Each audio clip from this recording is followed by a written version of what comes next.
നിങ്ങൾ ശ്രദ്ധിച്ചിട്ടുണ്ടോ ചിലരുടെ കഴുത്തിനു ചുറ്റും കറുപ്പു നിറം, അതല്ലെങ്കിൽ നെറ്റിയുടെ 2 സൈഡിലായി കറുപ്പു നിറം?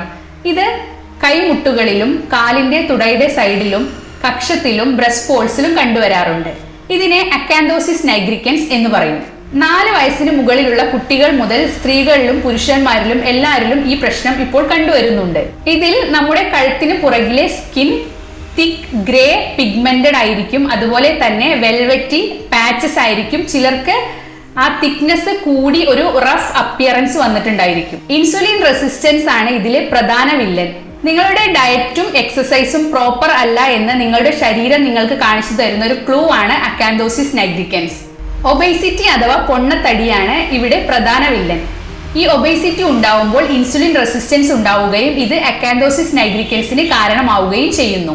ഇത് കൂടാതെ ചില ഹോർമോണൽ പ്രോബ്ലംസ് ആയ തൈറോയിഡ്, പോളിസിസ്റ്റിക് ഒവേറിയൻ ഡിസീസ്, അതുപോലെ തന്നെ ഡയബറ്റിസ് മെലിറ്റസ് എന്നിവ ഉള്ളവർക്കും ഇത് കാണപ്പെടാറുണ്ട്.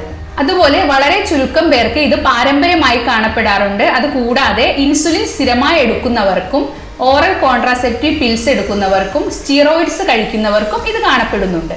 അപ്പോൾ നിങ്ങൾക്ക് അക്കാന്തോസിസ് നൈഗ്രിക്കൻസ് ആണോ എന്ന് തിരിച്ചറിയാൻ നിങ്ങൾ ആദ്യം ചില ബേസിക് ബ്ലഡ് ടെസ്റ്റ് ചെയ്യേണ്ടതുണ്ട്. അവയാണ് fasting blood sugar, HbA1c, thyroid function test, liver function test, lipid profile എന്നിവ.